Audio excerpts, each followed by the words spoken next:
শায়েখ আহমদুল্লাহ বাংলাদেশের একজন 25 আলেমে দ্বীন, সর্বজন শ্রদ্ধাভাজন ব্যক্তিত্ব। সারা বাংলাদেশের দল মত নির্বিশেষে এমনকি অন্য ধর্মের লোকেরাও তাকে পছন্দ করে। কারণ ইন্নাল্লাযীনা আমানু ওয়া আমিলুস সালিহাত সায়াজআলু লাহুমুর রাহমানু ওদ্দা। ঈমান আনার পরে কেউ যদি সৎ আমল করে থাকে, ঈমান আনার পরে কোনো মানুষ যদি ভালো ভালো কাজের আঞ্জাম দুনিয়ায় দিতে পারে, সত্যিই তার ঈমানের দাবি অনুযায়ী সৃষ্টি জগতের ভেতরে তার প্রতি একটা মহব্বত আল্লাহ তৈরি করে দেয়। এটা শায়েখ আহমদুল্লাহর প্রতি আমরা অবশ্যই তাকে ভালোবাসি কোরআনের জন্য। কিন্তু ইদানিং কোরআনে কারিমের সবচাইতে বিরুদ্ধে যারা এই দেশে অবস্থান নিয়েছে, তারা আজ এই আলেমের বিপক্ষে উল্টাপাল্টা কথা বলছে। এই জন্য আমরা তাদেরকে থেমে যাওয়ার জন্য বলছি। শায়েখ আহমদুল্লাহর কথার পেছনে যেভাবে দলিল আছে, আপনার 14 গোষ্ঠী মিলে ওই দলিল দিতে পারবে না। ধান চাষে উল্টাপাল্টা চিল্লা। সম্মানিত ভাইরা, আমরা আজকের এই হাদিসটা শুধু এই সামিয়ানার নিচে না, এখান থেকে আমাদের সারা বাংলাদেশে মিলাবো। কোরআন যেখানে নেই ওখানে আমরা আর যাব না। মানে যদি আমি ভালো হওয়ার নিয়তেও যাই, ভালো হওয়ার নিয়তেও থাকি যে আমার সমস্যা নেই, তাও আমাকে খারাপ বানিয়ে দেবে কে? হেদায়েত দেওয়ার একচ্ছত্র মালিকানা আল্লাহ কোরআনকে দিয়েছে। এই জন্য জালিকাল কিতাবু, এই যে কিতাবের আগে আলিফ লাম, এটা আলেমরা বুঝবে, আপনারা সাধারণ মানুষ হয়তো ওইদিকে যাচ্ছেন না। পৃথিবীতে আমরা দেখি শ্বশুরকে মানুষ বাবা বলে না, বলে না? জায়েজ আছে, হারাম না। কিন্তু নিজের বাবার সামনে বারবার যদি শ্বশুরকে আব্বা জান বলে, কে নিজের বাবার মনে দুঃখ লাগবে না? আল্লাহ বলেন আমি কোরআন দিয়েছি মানুষকে হেদায়েত দেওয়ার জন্য, আর এইটা বাদ দিয়ে তুই দৌড়াচ্ছিস কোন দিকে? ফাইনা তাযহাবুন ইন হুয়া ইল্লা যিকরুল লিল আলামিন। কোথায় দৌড়াও? এ কোরআন বিশ্ববাসীর জন্য একটা উপদেশ। এটা কি? এই উপদেশ শোনার জন্য আজ আমরা এসেছি, দল মত নির্বিশেষে। এটা কোনো রাজনৈতিক মঞ্চ না, এটা কোরআনের মঞ্চ। এখান থেকে হেদায়েতমূলক কথাগুলো নিয়ে আমাদের প্র্যাকটিক্যাল লাইফে মিলাবো ইনশাআল্লাহ। বিশ্বনবী জানিয়েছেন, ইন্নাল্লাযী লাইসা ফি জাওফিহি শাইউম মিনাল কুরআনি কাল বাইতিল খরিব। যে মানুষের অন্তরে কোরআন নেই, কোরআনের আলো নেই, ওটা মানুষের হৃদয় না, উজার গৃহ, শয়তানের ঘর। এদেশে জরিপ পাই আমরা জানুয়ারি মাসে। আমি কোরআন রিসার্চ ফাউন্ডেশনের সদস্য ছিলাম জেলখানায় যাওয়ার আগে 20 সালে। এটা জরিপ পেয়েছিলাম, এই দেশের 100 জনের 95 জন মানুষ কোরআন শরীফ পড়তে পারে না। বলেন তো, নবীর হাদিস অনুযায়ী 100 জনের 95 জন মানুষের অন্তর আছে শয়তানের ঘর হয়ে গেছে। এই জন্য কোরআনে কারিম দিয়ে আমাদের অন্তরকে মানুষের অন্তর বানানো লাগবে। আর আমি এই যাত্রা বাড়ি থেকে পর্যন্ত আসতে যতগুলো কোরআনের মার্কাজ মাদ্রাসা দেখেছি বাংলাদেশে, এরকম খুব কম আছে। এই জন্য এগুলো জিন্দা যারা রেখেছেন তাদেরকে ধন্যবাদ জানাচ্ছি। বলেন আমিন। মান ক্বারাআল কোরআনা, খুব খেয়াল করে শুনবেন, যেহেতু কণ্ঠটা বসা, খুব বেশি সময় কথা বলতে পারবো কিনা জানি না। আজকের তেলাওয়াত কিন্তু আয়াত একটা, এখান থেকে বাস্তবের সাথে মিলিয়ে তাফসীর আকারে কিছু কথা বলবো ইনশাআল্লাহ। এই ছেলে, কথা বলা যাবে না, ওইভাবে দাঁড়িয়ে থাকি, 1 ঘন্টা মতো ওইভাবে দাঁড়িয়ে থাকি। মান ক্বারাআল কোরআনা, যে ব্যক্তি কোরআন পড়ে, কি করে? আমি একটা ক্লাস চলছে, এটা ছাত্রের মতো জবাব দেবেন। এখানে বন্দর নাকি থানায় এসেছিলাম একবার 3-4 মাস আগে। ওখানে একটা ক্লাস নিয়েছিলাম, ইব্রাহিম নবীর 50টা পরীক্ষা ছিল ওর উপরে। কয়েকটা বলতে পেরেছিলাম। আজকে আমার আলোচনার বিষয়টা সাবজেক্ট মুক্তিপণ। কি বললাম? এই দেশে খুন আর গুম বেড়ে গেছে, গুম করলে অনেকে মুক্তিপণ চায়। কথা বলছে না?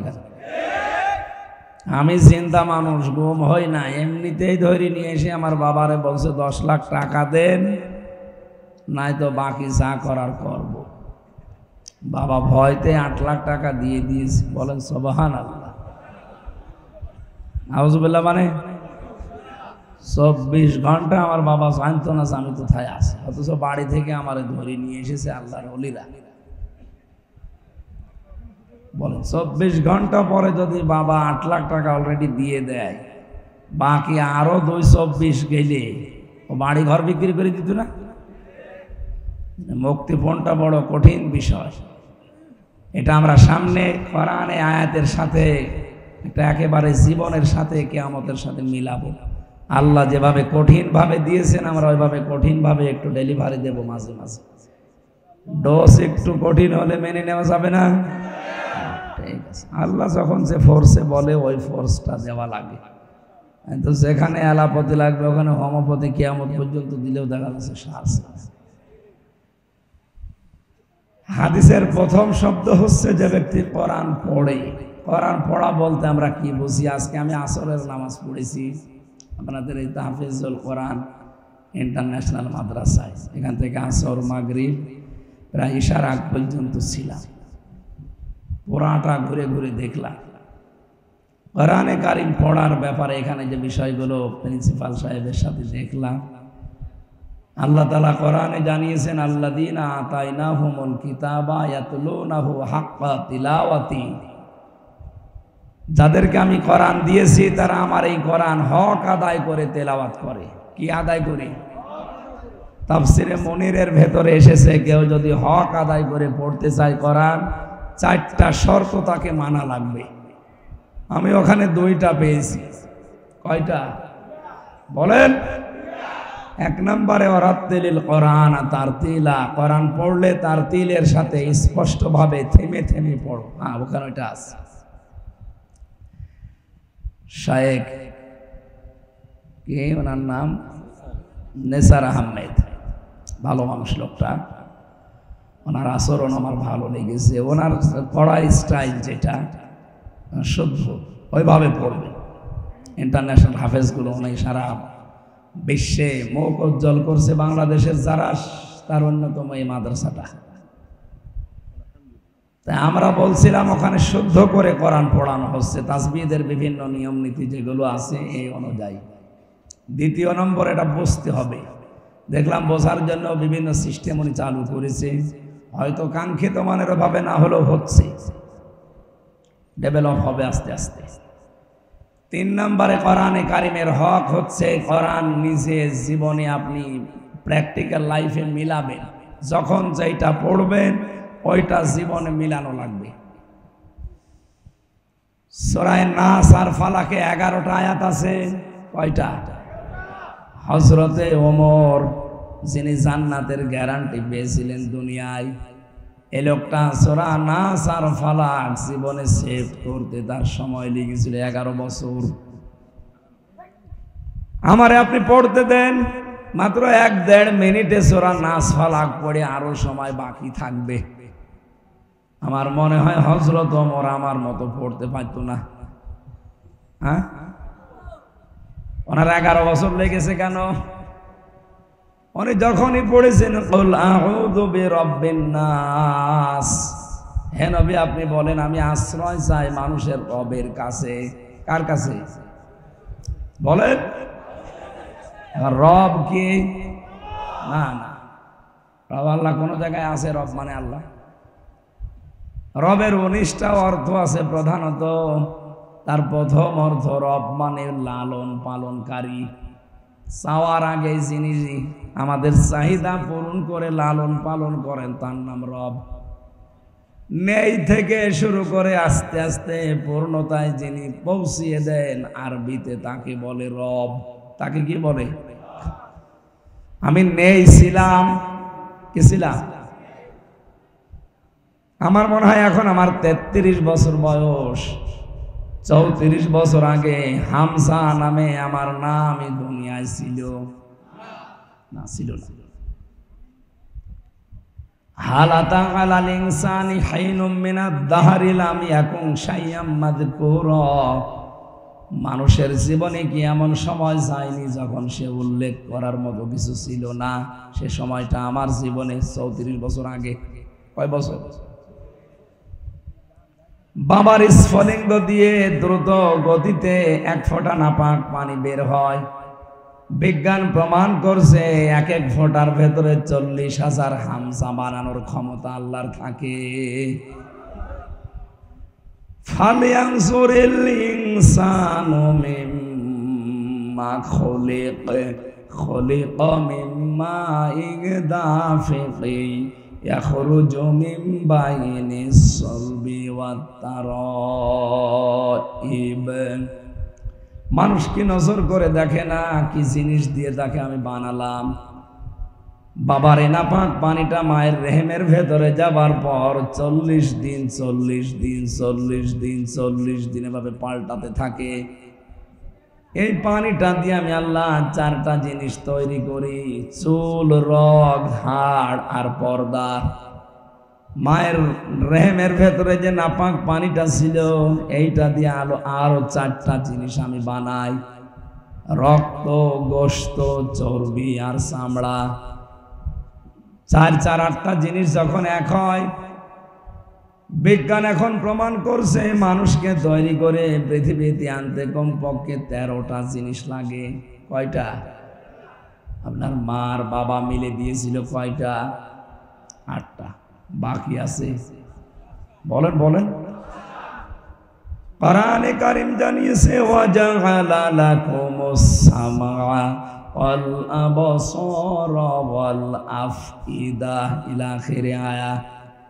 সূরা নাহাল 14 নম্বর পারার 14 নম্বর পৃষ্ঠার 14 নম্বর লাইনের 78 নম্বর আয়াতের শেষের দিকে আছে।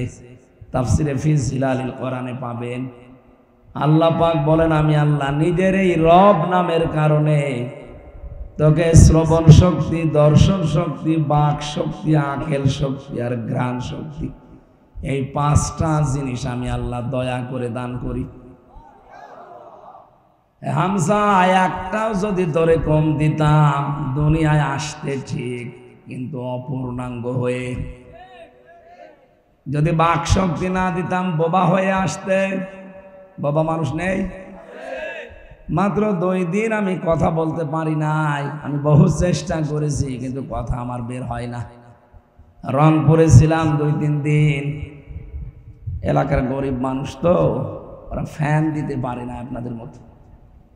দিনের বেলায় মাহফিল ছিল, গা ঘেমে ঘাম গায়ে বসে গলা বসে গেছে। আজকে ধনী এলাকায় এসেছি তো এর জন্য অসুবিধা নেই। ওখানে থাকার পর 2 দিন গলা এমন বসা বসেছিল, চিকিৎসা যত রকমের আছে যে যা বলেছে তাই খেয়েছে। না, কণ্ঠ কার হাতে? খলাকাল ইনসান আল্লামাহুল বায়ান। মানুষ আমি বানিয়েছি আর কথা বলা আমি শিখিয়েছি।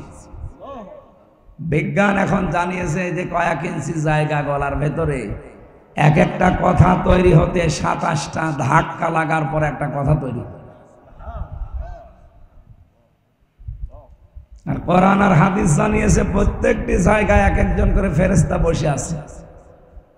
এই স্তরে স্তরে ফেরেশতারা এর কাছ থেকে ওর কাছে, ওর কাছ থেকে ওর কাছে নিয়ে নিয়ে 27 নাম্বার স্তরে দেওয়ার পর একটা কথা তৈরি হয়ে এই মুখ দিয়ে বের হচ্ছে। আল্লাহ মনে হয় ফেরেশতাদেরকে বলেছিল, হামজাকে এই দায়িত্ব পালন করার দরকার নেই, তোরা একটু রেস্টে থাক। আমার যে কি অবস্থা ছিল এই 2 দিনে।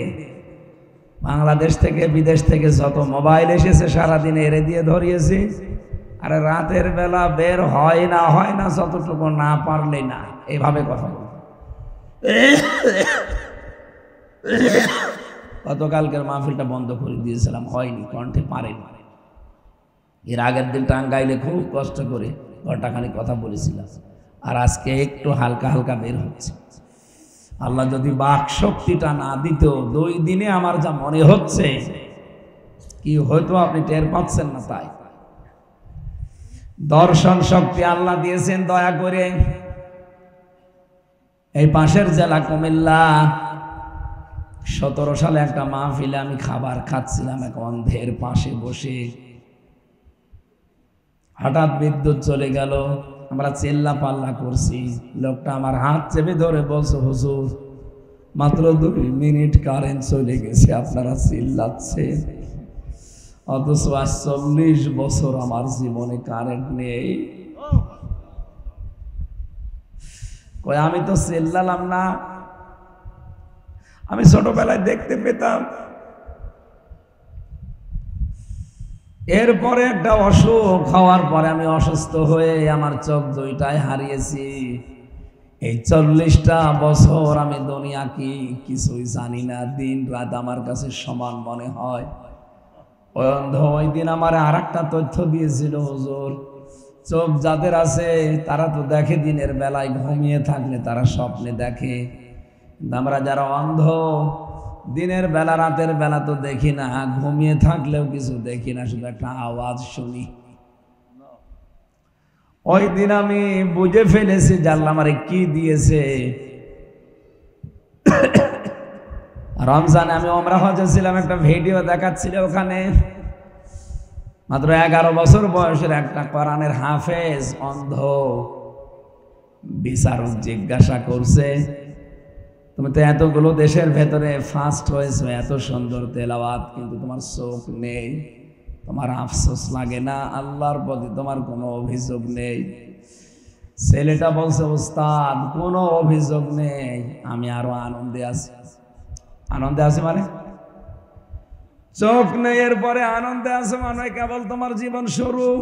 সারাটা জীবন এভাবে অন্ধ হয়ে থাকা লাগবে। একটা বারের জন্য আল্লাহর প্রতি কোনো অভিযোগ অনুযোগ তোমার আসে না যে আল্লাহ তুমি আমার চোখ দিলি না কেন, আমি তো খারাপ কাজে ব্যক্ত হয়েছি। তোমার কোরআন আমি অলরেডি 11 বছর বয়সে অন্ধ মুখস্থ করে ফেলেছি, চোখটা দিলে আমি আরো এগিয়ে যেতে পারতাম। ছেলেটা চোখের পানি ফেলে দিয়ে দেখলাম বলছে, ওস্তাদ কিয়ামতের ওই কঠিন ময়দানে মানুষকে যখন আল্লাহ একা একা সামনে ডাকবে, অকুল্লুহুম আতিহি ইয়াউমাল কিয়ামাতি ফারদা। সূরা মরিয়মের 95 নম্বর আয়াতে আল্লাহ জানিয়েছেন, কিয়ামতে প্রতিটি মানুষকে আল্লাহ ডাকবেন স্রেফ একা একা। কয়জন করে? আল্লাহ তার নিজের সামনে ডাক দেবে হামসাকে। এই 33 বছর জীবনের জীবনের প্রতিটি নিয়ামতের পঙ্খানো হিসাব দিয়ে তারপরে সামনে যাওয়া লাগবে। ছেলেটা বলে, বিচারপতি বা বিচারক উস্তাদ, আল্লাহ যদি আমাকে কিয়ামতে ডাক দিয়ে বলে, আব্দুর রহমান তোর পা থেকে মাথা পর্যন্ত একটা একটা করে নিয়ামতের জবাব দে, পা থেকে শুরু করে মাথা পর্যন্ত আসতে যখন চোখ পর্যন্ত আসবে, আল্লাহকে অন্তত ডাক দিয়ে বলা, আলামিন তুমি তো আমাকে চোখ দাওনি, দুনিয়া কি আমি কিছুই জানি না, মায়ের পেট থেকে আমি অন্ধ, এই ওসিলা হলো আজকে তুমি আমার চোখের দিকে তাকিয়ে মাফ করে দাও। এই ছোট 11 বছরের ছেলেটার চিন্তা ভাবনা আর আমাদের চিন্তা কোথায়? আকাশ পাতাল পাল্টানো। কোরআনে কারিমের সূরা নাহলের এই 78 নম্বর আয়াতের তাফসীর পড়ার পর আমি দেখেছি আল্লাহ পাক নিজের পক্ষ থেকে যে 5টা জিনিস রব নামের কারণে আমাকে দান করেছেন, একটাও যদি কম দিত কিয়ামত পর্যন্ত আমি অপূর্ণাঙ্গই থেকে যেতাম। কবরে যাওয়ার পরও মানুষ বলতো এটা কানার কবর, বলেন এটাই ন্যাংড়ার কবর। কবরে গিয়েও শান্তি পেতেন না, মানুষ গালি দিয়ে ডাক দিত না, তো মানুষ চিনত না। যদি বলতো এটা হামসার কবর, কোন হামসা? ওই কানা হামসা, মানুষ চিনত।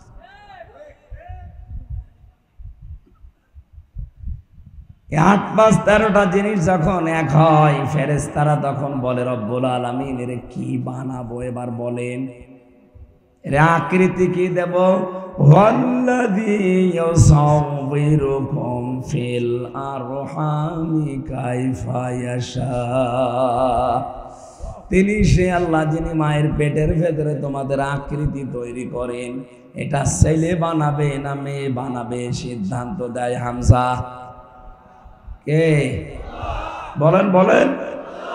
সুতরাং ছেলে হোক মেয়ে হোক আপনারও হাত নেই, বড় হাত নেই, হাত কার?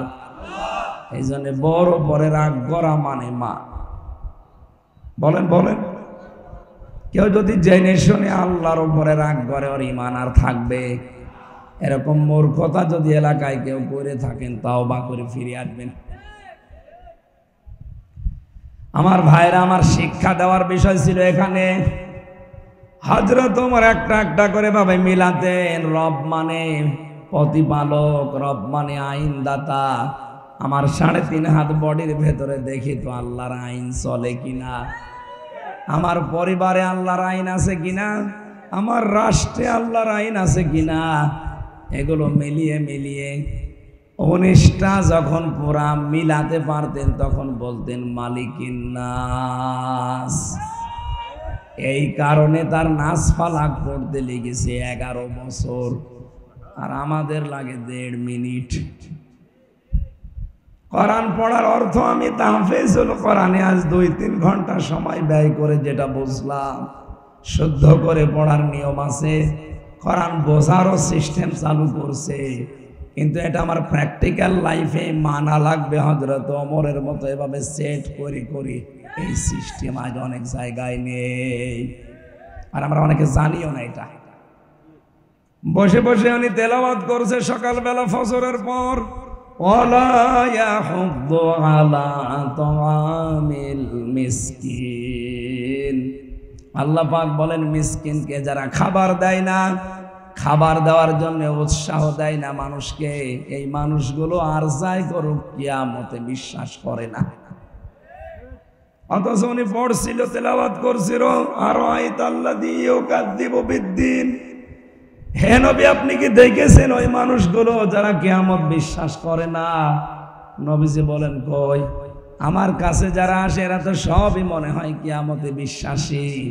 আল্লাহ পাক বলেন না ফাযালিকাল্লাযী ইয়াদউল ইয়াতীম, যারা এতিমের গলায় ধাক্কা দেয়, মিসকিনদেরকে খাবারের ব্যবস্থা করে না।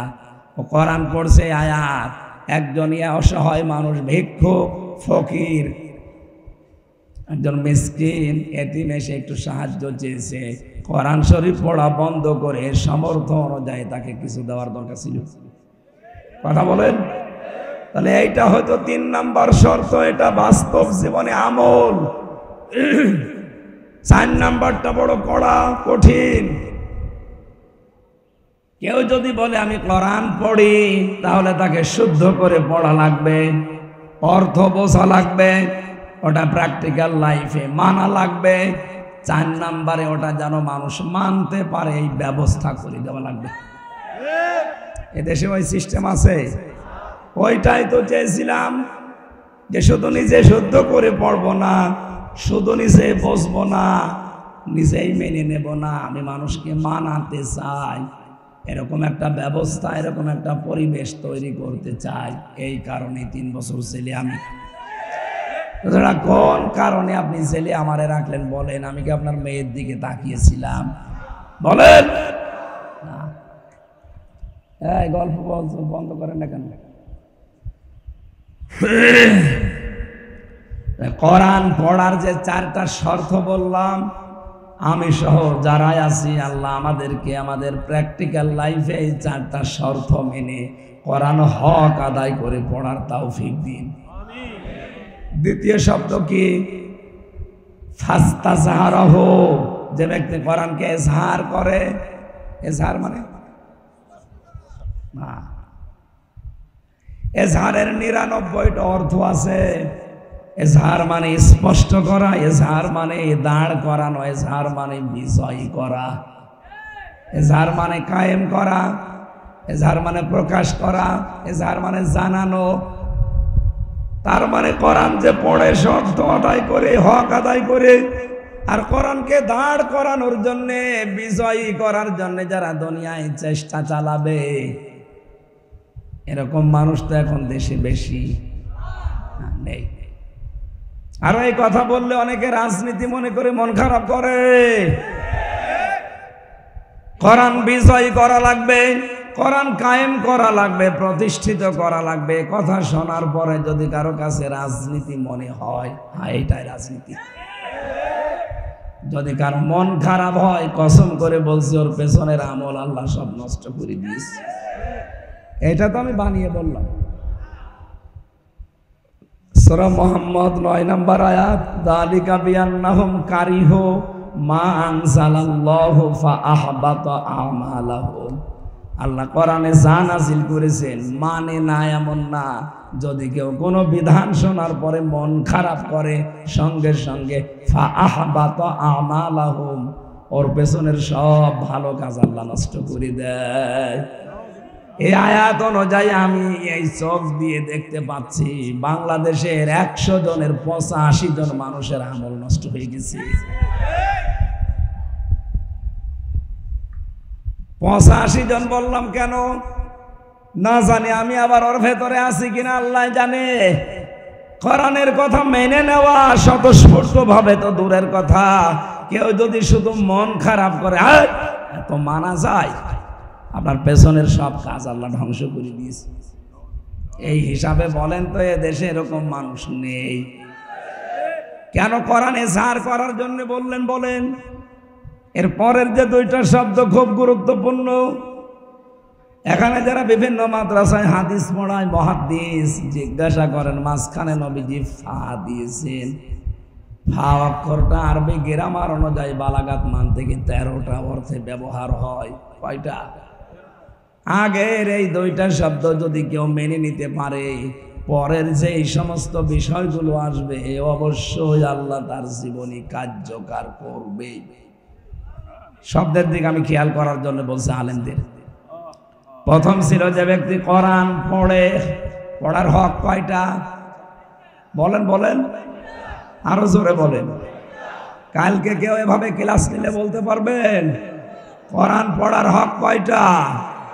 এই 4টা হক আদায় করে যারা পড়ে, এরপরে কোরআনকে জার করার জন্য যারা চেষ্টা চালায়, কোরআনকে বিজয়ী করার জন্য দুনিয়ায় যারা সর্বাত্মক চেষ্টা চালায়, কায়েম করে দেখানো ফরজ না, চেষ্টা করা ফরজ। তাহলে ফাহাল্লা হালালাহু ওয়া হারামা হারামাহু, এর ভেতরে বর্ণিত হালালকে হালাল আর হারামকে হারাম জানার পরে ছেড়ে দেয়। কেন আল্লাহর নবী ফা দিয়ে আবার শুরু করলেন? কারণ কোরআন যদি বিজয়ী থাকে ওই সমাজে হালালকে হালাল জেনে মেনে নেওয়া সহজ হয়। কোরআন যদি বিজয়ী থাকে হারামকে হারাম জানার পরে ছেড়ে দেওয়া সহজ হয়। কোরআন যে দেশে বিজয়ী নেই, যে সমাজে বিজয়ী নেই, ওখানে হালালকে হালাল জানার পরও আপনি মানতে পারবেন না। এরকম জায়গা নেই, নাম ধরা লাগবে। হারামকে হারাম জানার পরও আপনি ছাড়তে পারবেন না। কি কথা বলেন না কেন? এই জন্যই নবীজি জানিয়েছেন কোরআন যারা পড়ে আর এজহার করার জন্য চেষ্টা চালায়, তখন এর হালালকে হালাল হারামকে হারাম জানার পরেও ছেড়ে দিতে পারবে। কি হবে জানো? আদখালাহুল্লাহুল জান্নাহ, আল্লাহ নিজে দায়িত্ব নিয়ে তাকে জান্নাতে দিবে না দিয়েছে না। আপনি আলেম না? এখানে কি সমস্যা আপনাদের? আমি কিন্তু পরে একটা ঘুরে জিজ্ঞাসা করব কি বললাম। এখানে নড়াচড়া একটু বেশি হচ্ছে, আপনি না শুনতে মনে চায় ঘুমিয়ে থাকে। বলেন আদখালাহুল্লাহুল জান্নাহ, আল্লাহ তাকে জান্নাতে দেবে না দিয়েছে? এই আলেমকে বলছি, আল্লাহ জান্নাতে দিয়েছে না দেবে? ফাজেল পাস, ফাজেল মানে ফজিলত, তার মানে আর মাদ্রাসা লাইনে ডিগ্রি পাস করেছে। কি বললো যে আল্লাহ তাকে জান্নাতে দিয়ে দিয়েছে, অথচ আমরা এখনো মরি নাই। না মরলে আল্লাহ জান্নাতে দিল কি? তার মানে এর ভেতরে অবশ্যই কিছু লুকিয়ে আছে।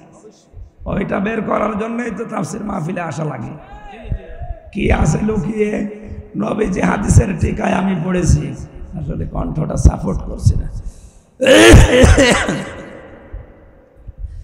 গলা হয়ে গেছে সে রওশনের স্বাদের মতো, এইভাবে হয়। ওনাদের এলাকায় গিয়েছিলাম তো, ওই যে বসে গেছে, আর হচ্ছে না, শামীম ওসমানের মতো হওয়া লাগবে।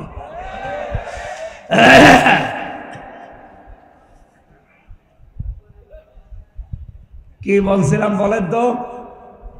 কেউ যদি কোরআন পড়ে আর কোরআনকে বিজয়ী করার জন্য চেষ্টা চালায়, তাহলে সে হালালকে হালাল, হারামকে হারাম জেনে মেনে নিতে পারবে। নবীজি বলেন এরকম পরিবেশ যদি তৈরি করতে পারো, তুমি মনে করবা যে একটা জান্নাতি আছে। আদখালাহুল্লাহুল জান্নাহ, আল্লাহ তাকে জান্নাতে দেবে না, দিয়ে দিয়েছে, এটা মাঝে সিগা। সুতরাং এরকম পরিবেশ যদি আমরা তৈরি করতে পারি, সত্যিই বিশ্বাস করেন একটা মিনি জান্নাতে দেশ তৈরি হয়ে যাবে। সেটাকে মনে করতে পারছি। আজ দাড়িওয়ালা এরকম 10টা মানুষকে আপনি দাওয়াত দিয়ে ঘরে খাওয়াবেন, ওদিকে 10 জন থানায় খবর দেবে, ওখানে গোপন মিটিং চলছে, কি জান্নাতে আসি। এজন্য আদখালাহুল্লাহুল জান্নাহ মিলছে না। আরো বিভিন্ন কিরামান কাতিবিন বিভিন্ন জায়গায় বসে আছে, তো এই জন্য আমি আর নিচে নামতে পারলাম না। আমরা আজকে এমনি কোর্টে হাজিরা দিয়ে আসলাম। বিচারক যেভাবে তাকাচ্ছিল, না জানে আজকে আবার যদি আটকিয়ে দিত, তাফসীর করা আকাশে চুল খেত। থাক, আমি নিচে নামছি না, আমি তেল তালা ওয়াজ করছি। ঠিক আছে? অবশ্যই ঠিক, ঠিক আছে। আপনি রাজি থাকলে আমার অসুবিধা নেই।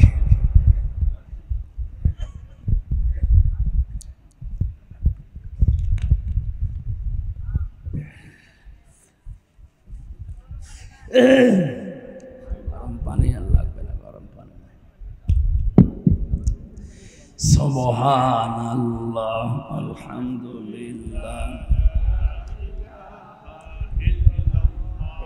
এটা একটু সরাও, পায়ে লাগছে।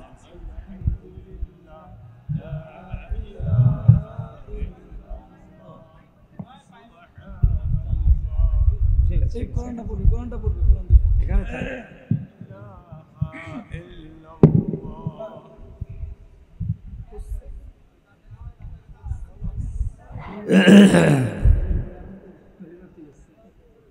ঠিক আছে।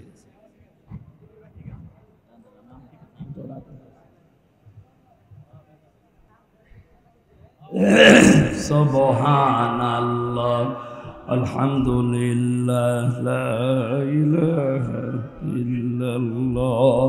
সুবহানাল্লাহ, আলহামদুলিল্লাহ, লা ইলাহা ইল্লাল্লাহ, লা ইলাহা ইল্লাল্লাহ, মুহাম্মাদুর রাসূলুল্লাহ। সম্মানিত ভাইরা, হাদিসের ব্যাখ্যা ওয়াশাফাআহু ফি আশারাতিন মিন আহলি বাইতিহি কুল্লুহুম ক্বাদ ওয়াজাবাত লাহুন নার, শেষ পর্যন্ত আমার দরকার নেই। আমি যতটুকু বোঝানোর চেষ্টায় ছিলাম, আমি আশা করি এ পর্যন্ত বুঝে ফেলেছি। কারণ আমাদের হক আদায় করে পড়া লাগবে আজকে থেকে।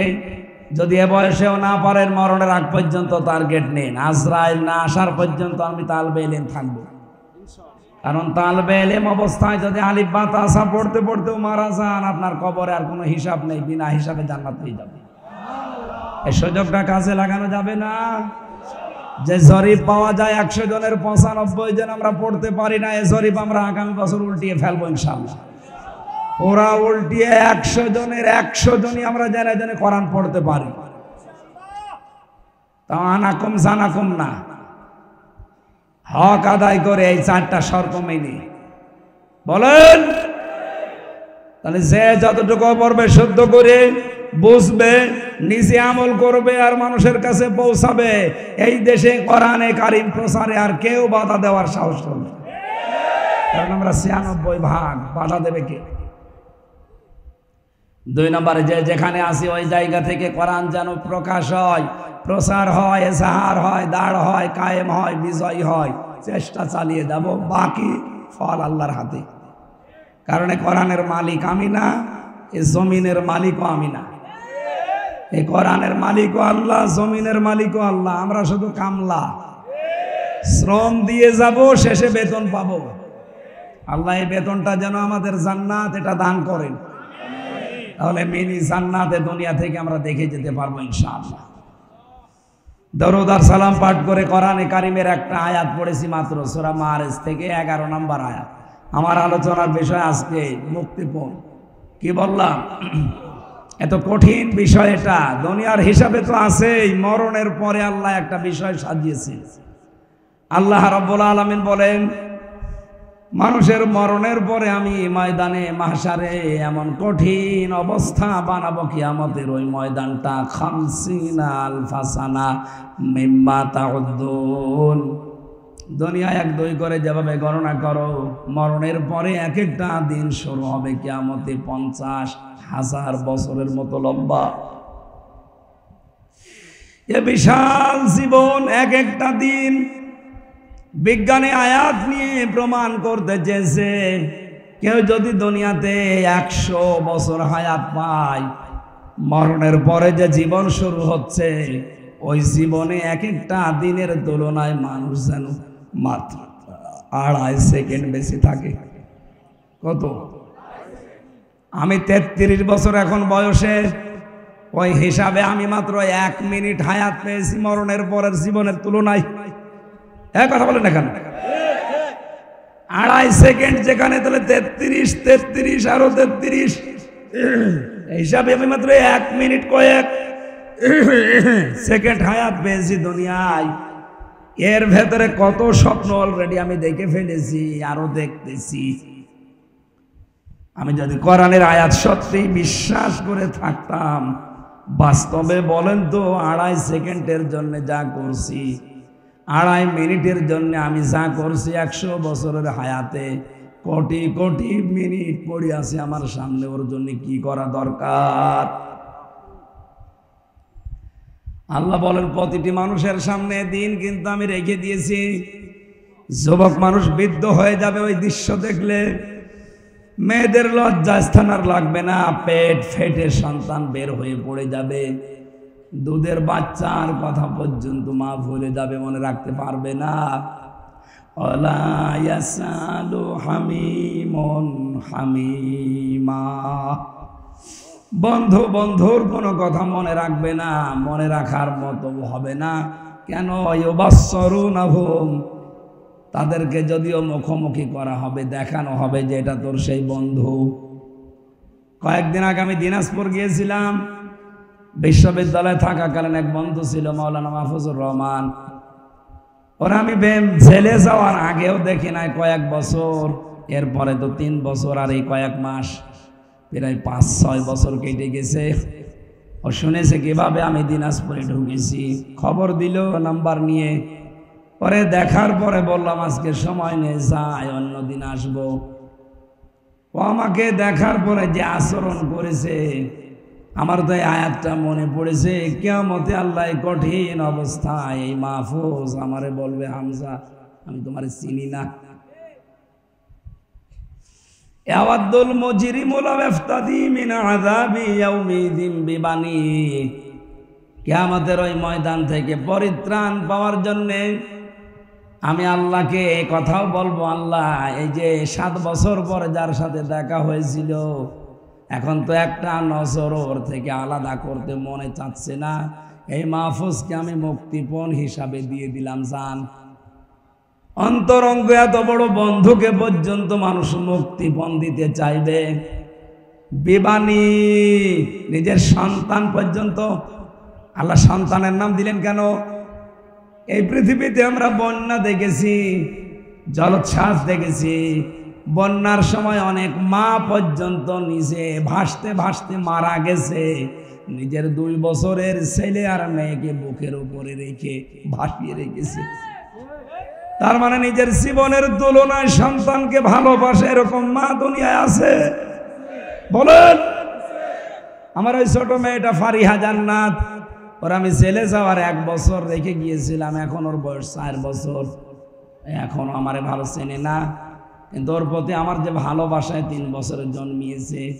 এই যে কোরআন শরীফ আমার সামনে, বাস্তব কথা বলছি। আজ প্রধানমন্ত্রী শেখ হাসিনা যদি আমারে বলে দেশ তোমার নামে লিখে দিলাম, ফারিহাকে জবাই করো, আমার দ্বারা সম্ভব না। সত্যি বলছি। অথচ আল্লাহ ফারিহার নামটাই দিয়েছেন আগে বিবানী। কিয়ামতে এই ফারিহাকে হামজা বলবে, আল্লাহ এরেও দিয়ে দিলাম, আমারে মুক্তি দাও। নারায়ণগঞ্জবাসী, বিষয়টা বলতে আমি যত সহজে বলছি, এটা প্র্যাকটিক্যালে কি অত সহজ? বলেন। আপনি বাস্তবে ওই সম্মুখীন হন তো দেখি। ইব্রাহিম আলাইহিস সালাম হয়েছিলেন 80 বছর বয়সের সন্তান হওয়ার পরেও 13 বছর খোঁজ খবর নেননি। 13 বছর পরে সে বলছে, আল্লাহ আমাকে পাঠিয়েছে তোমাকে জবাই করার জন্য। আমার মনে হয় আমাদের মতো ছেলে মেয়েরা হলে বলতো, তুমি কি বাবা না কসাই, ভণ্ডামি করতে এসেছো? জন্মের পরে আর খবর নাও নি, এ মরুভূমিতে রেখে গেছো, 13 বছর পরে এখন এসেছো বাবার দাবি নিয়ে আবার জবাই করার জন্য। তোমার মতো বাবা আমি মানি না। অথচ ইসমাইল নবী বলেছিলেন, বাবা হুকুমটা আল্লাহর, আমি আপনার আল্লাহর বিধান, আমার আল্লাহর বিধান মানতে ওই পরিমাণে রাজি আছি যে পরিমাণে আপনি রাজি আছেন। আল্লাহ এখানে শব্দের দিকে খেয়াল করে দেখবেন, ফালাম্মা আসলামা ওয়া তাল্লাহু লিল জাবিন। আল্লাহ পাক বলেন, দুইজনেই যখন এগ্রি হয়ে গেছে, তখন আল্লাহর বিধান তারা মানতে সহজ হয়েছে। তাফসিরে ফি জিলালিল কোরআনে মুফাসসির বলেন, আসলামা আল্লাহ দিলেন কেন?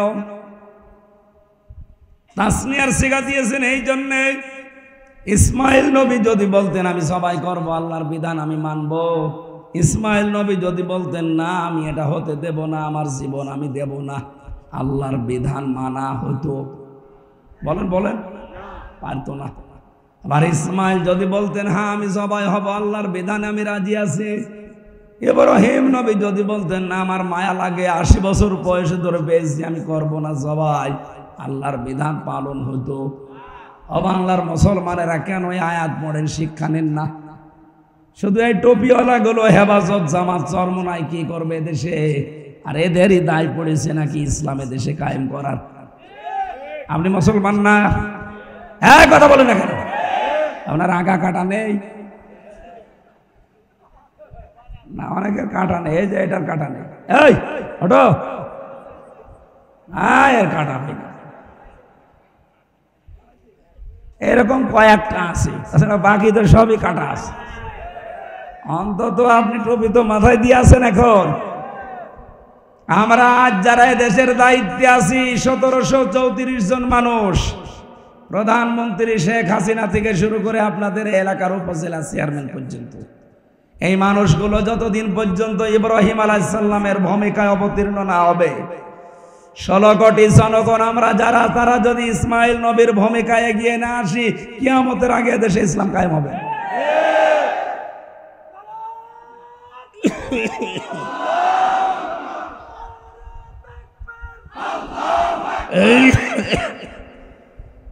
যতটুকু বোঝার যদি বুঝে থাকেন, আমার মনে হয় ওয়াজ হয়ে গেছে। আমরা আহ্বান যারা যারা দায়িত্বে আছেন, আপনারা ইব্রাহিম নবীর ভূমিকায় আসেন। নারায়ণগঞ্জের বন্দরে যে 50টা পরীক্ষার কথা বলেছিলাম জাতির পিতা ইব্রাহিম আলাইহিস সালামের, আপনার যারা দায়িত্বে আছেন আমাদের পিতার মতো অভিভাবক, সুতরাং আমরা চাই আমাদের জাতির পিতা ইব্রাহিম নবীর মতো এগিয়ে আসবেন আল্লাহর বিধান পালন করার জন্য। আমরা 16 থেকে 18 কোটি জনগণ ইসমাইলের ভূমিকায় জীবন দিতে আমরা রাজি আছি আল্লাহর বিধানের জন্য। দেখবেন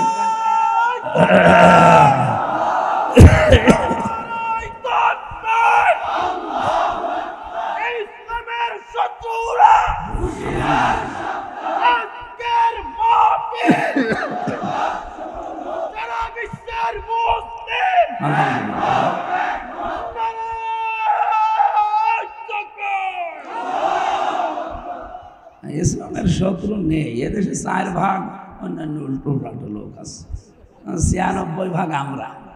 সুতরাং আমাদের ওই চিন্তা নেই, ও শত্রুতা করেও কিছু করতে পারবে না।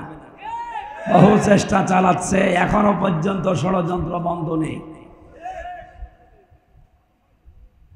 বিভিন্ন রকমের সূক্ষ্ম ষড়যন্ত্র চলছে। না, আপনি পারবেন না। আপনাকে আমি কোরআন সামনে নিয়ে, আল্লাহর দিকে তাকিয়ে, বিশাল জনসমুদ্র সামনে নিয়ে গ্যারান্টি দিচ্ছি, এদেশে এখনো যারা ষড়যন্ত্রে আছেন থামেন, পারবেন না। যা যা ষড়যন্ত্র করছেন ওখানে থেমে যান, কিয়ামতের আগে দেশ থেকে ইসলাম বিদায় করা সম্ভব না।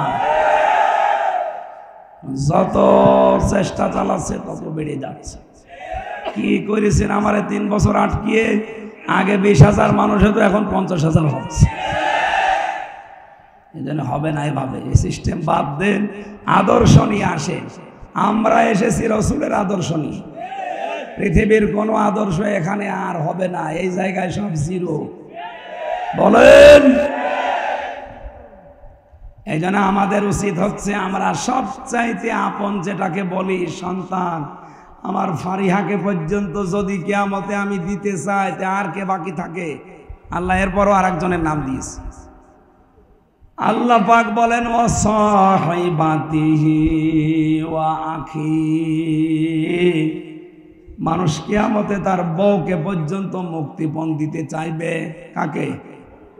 বলেন বলেন। এমনকি তার ভাইকে,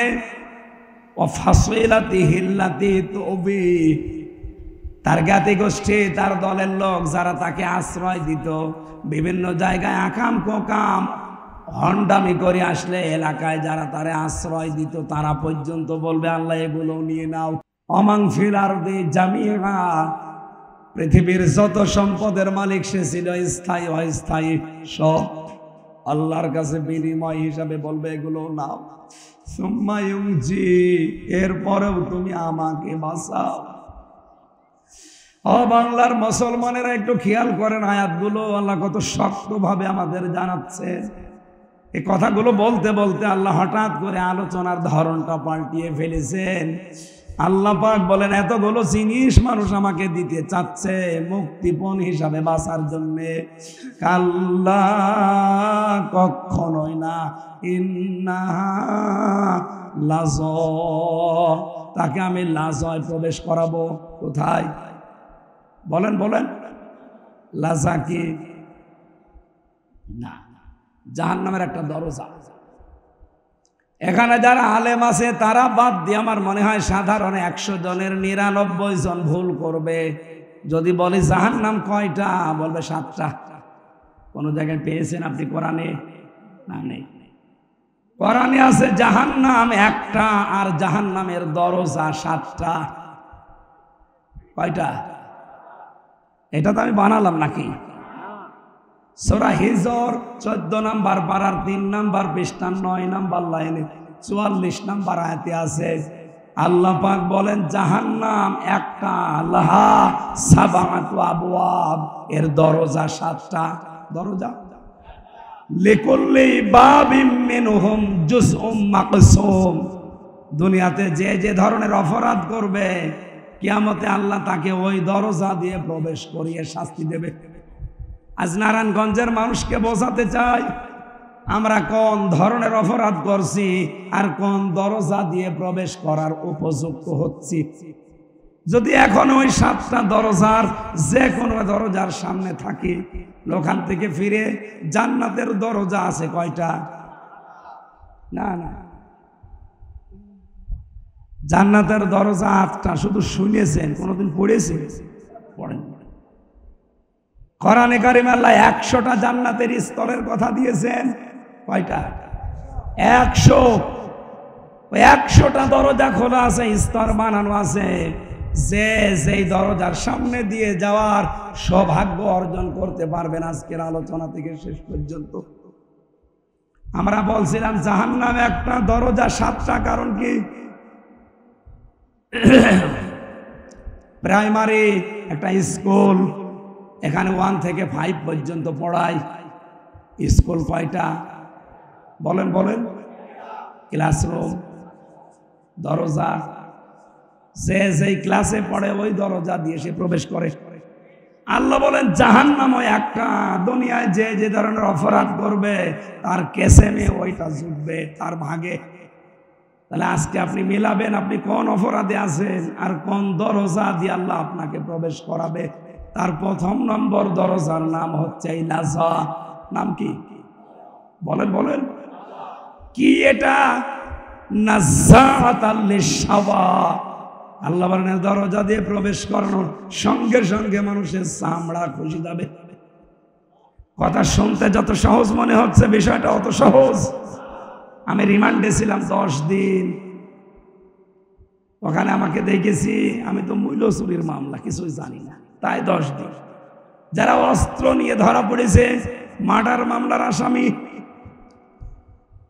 এই মানুষগুলোকে যারা রিমান্ডে নিয়ে যায় তারা বলে যে মধু সোনা এ দুধ খাও, হ্যাঁ এই যে নখ তুলে নেয়। আমাকেও বিভিন্ন জিনিস দেখিয়েছিল কিন্তু আমার তোলে নাই, আমার সামনে অনেকে তুলেছে। জীবিত মানুষের যদি নখ তুলে নেয় বলেন তো, এরপর আবার এরপর লবণ ছিটিয়ে দেয়। নখ তুলে নেওয়ার পরে যদি লবণ ছিটায় জীবিত মানুষ, ও তো এমনি অজ্ঞান হয়ে যাওয়ার কথা। আর বাকি যে জায়গায় বিভিন্ন জিনিস দেওয়ার কথা অত তো বলাই যাচ্ছে না। এই যে এখানে যাওয়ার পরেও কিন্তু চামড়া খসে যায়নি। আমি একটা ঘরের ভেতরে 11 ঘন্টা দাঁড়িয়েছিলাম এক পায়ে, কিন্তু আমার কিছুই হয়নি, আমার কষ্ট হয়েছে, আমার চামড়া খসেছে। বলেন, আমার চোখ বাঁধা ছিল, হাত বাঁধা ছিল, আমার হাতে টাঙানো ছিল, অসুবিধা নেই, কিন্তু আমার চামড়া খসে না। আল্লাহ নাযাআতাল লিশাওয়া দিয়েছে। এ ঘরে প্রবেশ করাতে সঙ্গে সঙ্গে চামড়া খুশি চলে যাবে। তার মানে এমন এমন যন্ত্রপাতি সেট করা আছে, ঢুকলে চামড়া খুশি যায়। এই জায়গাটা অত সহজ? বলেন কেন দেবে এখানে? কোরআনে কারীম জানাচ্ছে 2টা গুণ যাদের ভেতরে দুনিয়ায় পাওয়া যাবে, এই লাজা নামের দরজা তাদেরকে ডাকবে। নারায়ণগঞ্জের মানুষেরা মিলান তো আপনার ভেতরে আছে কিনা? তাদউ মান আদবার ওয়া তাওয়াল্লা। এই জাহান্নামে লাজার দরজা তাদেরকেই ডাকবে যারা সত্যকে সত্য জানার পরও মুখ ঘুরিয়ে চলে যায়। আর বাংলাদেশে এই চরিত্রের মানুষ বেশি।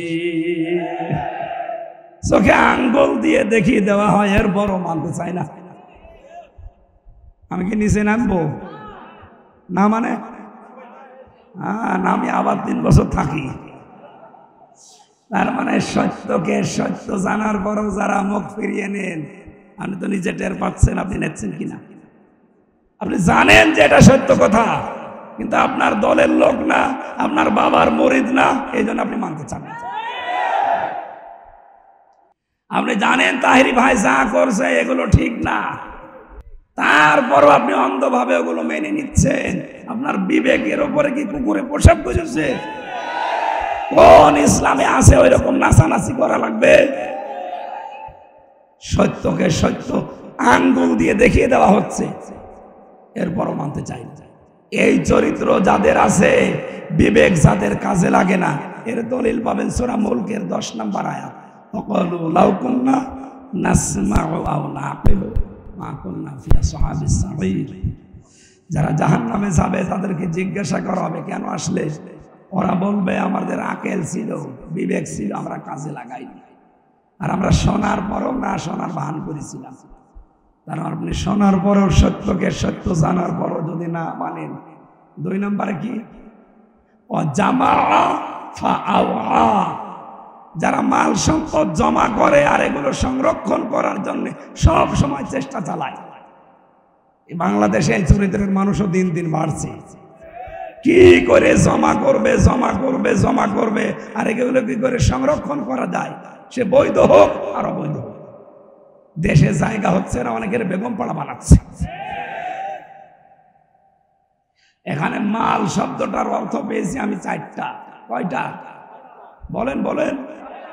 মালের প্রধান অর্থ হচ্ছে নেককার স্ত্রী। আর নেককার স্ত্রী বলা হয় ওইটাকে যে স্বামী বাইরে থেকে বাড়িতে আসলে স্বামীকে আনন্দ দেওয়ার জন্য যেভাবেই হোক স্বামীকে খুশি করে, সে সাজগোজ দিয়ে কথাবার্তা দিয়ে এমনকি কাতো কত দিয়ে হলো অসুবিধা নেই।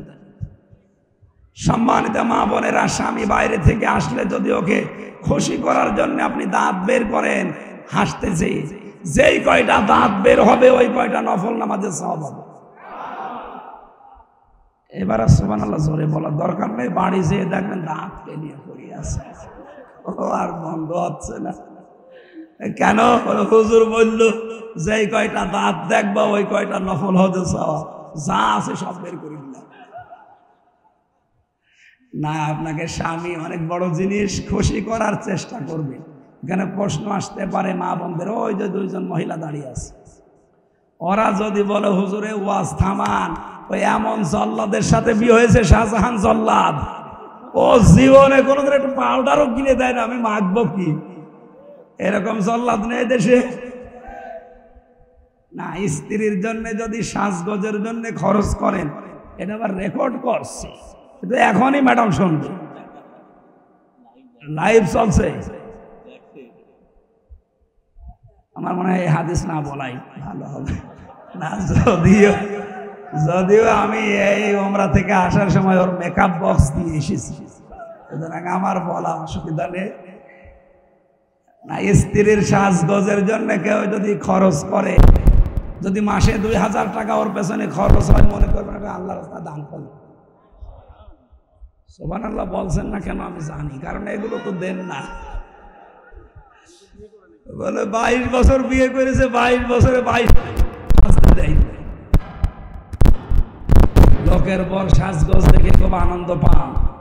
সম্মানিত মা বোনেরা, আজ বাংলাদেশে পরকীয়া প্রেম বাড়ার পেছনে, স্বামীগুলো অন্য জায়গায় লাইন করার পেছনে কারণ আপনাকে আল্লাহ যা দিয়েছে, যার পেছনে ও ছোটে, ওরা ওকেওয়ালা তাই দিয়েছে। আপনি ওইভাবে থাকেন না, এই জন্য অন্য জায়গায় লাইন করেন। নারায়ণগঞ্জ এরকম চলছে, চালান 180 মাইল থেকে। মা বোনেরা সেই যে থাকবেন, স্বামী আসলে এটা আপনার ইবাদত, এটা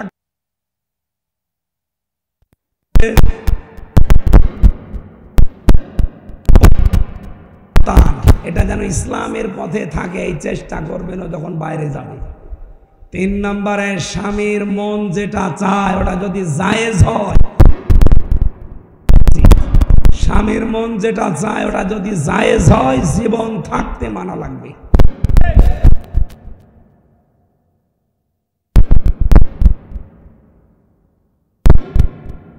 আমার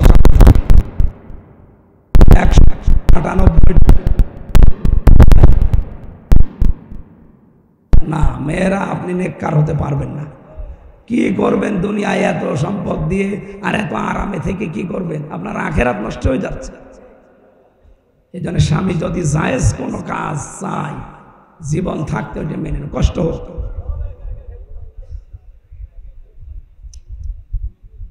4 নম্বরে, নিজের ইজ্জতের হেফাজত করা লাগবে মেয়েদের। আমি জেলখানাতে দ্বিতীয় যে জল্লাদ পেয়েছিলাম, এই শাহজাহান জল্লাদ বের হওয়ার পর, এখন আছে ইলিয়াস, কেন্দ্রীয় জেলখানার যে লোকটা এখন ফাঁসিতে ঝোলায় মানুষকে, ওর নাম ইলিয়াস, চট্টগ্রামে বাড়ি। ওর কাছে একদিন বসে বসে শুনছিলাম কি হয়েছে। বছর 17 বছর ছিলাম সৌদি আরবে, দেশে আসার পরে বিয়ে করেছি 11 বছর। বিয়ে করার পরে শুধু বর সাথে আর মা আর বোনের সাথে মিল নেই, কিছু দিলেই খালি রাগ করে, এই বর আর মন পাই না। শেষ পর্যন্ত ও ছাতা মারার জন্য না একটা থাপ্পড় মেরেছি, মানে এমন একটা জায়গায় লেগেছে ও ছাতা মারা গেছে। এখন আমার এই যে যাবজ্জীবন জেল, ফাঁসি ছিল, এখন আমার 30 বছর জেল। একটা মানুষকে ফাঁসি দিলে আমি 4 মাস জেল থেকে মুক্তি পাই। সেই হিসাবে যদি 20টা ফাঁসি দিতে পারি আর 15-20 বছর যদি জেল খাটতে পারি, তাহলে বাকিগুলো মাফ হয়ে যাবে। বলেন, ওর যদি এখনো 22 বছর জেল খাটা লাগে আর ওদিকে 17 বছর, ওর জীবনে আছে কি? অথচ খুব বড় কাজ করে জীবনটা শেষ করলো এই স্বামী স্ত্রীর দ্বন্দ্ব নিয়ে। সামান্য একটা দ্বন্দ্ব, ও মা বাবাকে বোনকে একটু খরচ পাতি দিত, ওই মেয়ে লোক সহ্য করতে পারত না। সম্মানিত মা বোনেরা, না আপনি নেককার হতে পারবেন না শুধু নামাজ পড়ে রোজা করে আর কালো বোরকা পরে মনে করছেন আমি তো আল্লাহর ওলি ফাতেমা হয়ে গেছি, হবে না। আল্লাহ মেয়েদেরকে এই 4টা গুণ অর্জন করার তৌফিক দিন। জান্নাতের 8টা দরজায় তাদের জন্য খোলা। নবীজি কিয়ামতে বলবে যা আছে জান্নাত দিয়ে পারিস চলে যা। আল্লাহ মেয়েদেরকে 4টা গুণ অর্জন করে নেককার স্ত্রী, পৃথিবীর শ্রেষ্ঠ সম্পদ মাল, এটা হওয়ার তৌফিক দিন। দ্বিতীয় নম্বর, মাল মানে ক্ষমতার চেয়ার। 3 নম্বরে মাল মানে অস্ত্র শস্ত্র। 4 নম্বরে মাল মানে সম্পদাদি। এই 4টা বিষয় যারা জমা করছেন এই মনে করবেন যে এগুলো আমার পরীক্ষার বস্তু, এগুলো একটা আমার হাতে থাকার বিষয় না, এগুলো আমি জমা করে সংরক্ষণ করার বিষয় না, এগুলো সব আমার আখিরাত কামাই করার মাধ্যম। আল্লাহ আমাদেরকে তৌফিক দিন, বলেন আমিন। স্ত্রীর সাথে ভালো ব্যবহার করব আমি এই কারণে, কারণ এর দ্বারা আমার যেন আখিরাত তৈরি হয়। কথা বুঝতেছে? নাই তো আমার এই লোকের মেয়ের সাথে ভালো ব্যবহার করার কোন দরকার, আমি করছি এই কারণে, কারণ এর সাথে ভালো ব্যবহার করলে আমার জান্নাত তৈরি হবে। আল্লাহ আমাদেরকে কোরআনে কারীম সহজ সরল ভাষায় বোঝার তৌফিক দাও। পারিবারিক জীবনের দাম্পত্য কলহ এবং এর সমাধান করা লাগে 19টা কায়দায়। কয়টা?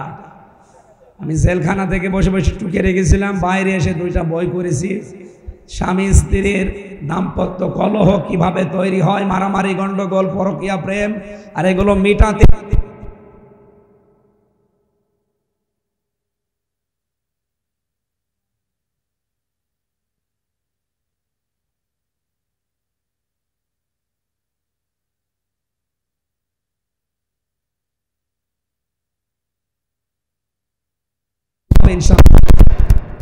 শরীরের দিকে তাকিয়ে 11:30টা বাজে। আমি মাফ চেয়ে শেষ করছি, আজকে আর পারছি না।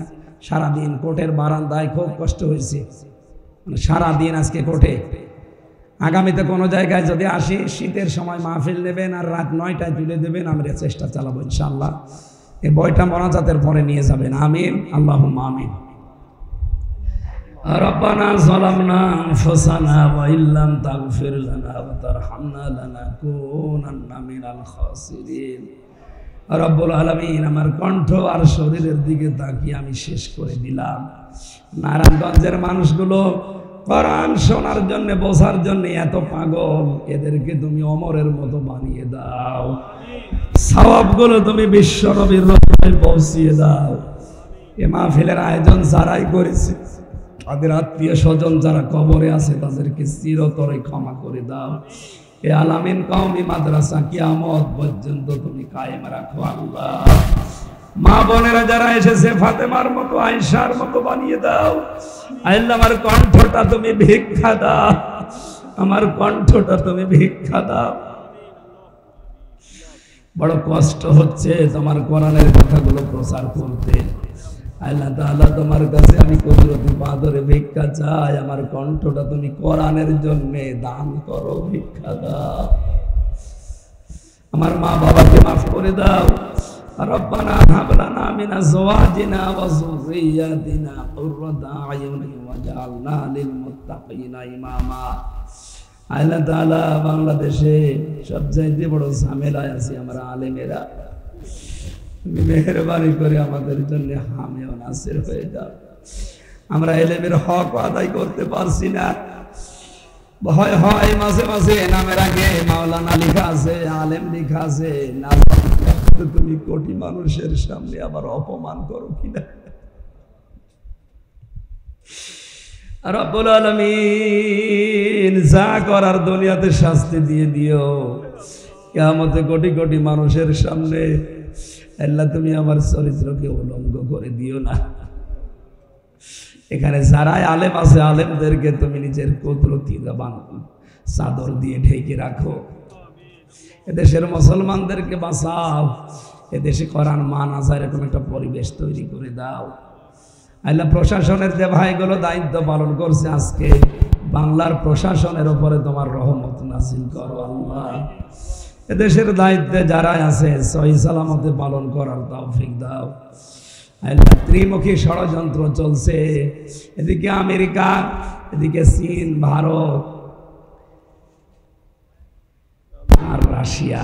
আল্লাহ আমাদের দেশটা বড় গেড়া কলে পড়ে আছে, তোমার কুদরত দিয়ে আমাদের এই দেশটাকে বাঁচাও। প্যালেস্টাইনের মুসলমানদের জন্য তুমি হামে ও নাসির হয়ে যাও। লা হাওলা ওয়ালা কুওয়াতা ইল্লা বিল্লাহিল আলিয়্যিল আযীম। কখন মরণ চলে আসে জানি না। আল্লাহ আমার কণ্ঠটা ভিক্ষা চেয়ে আজকের মতো আমি বিদায় নিলাম। মরণের সময় যেন বলতে পারি লা ইলাহা ইল্লাল্লাহু মুহাম্মাদুর রাসূলুল্লাহ।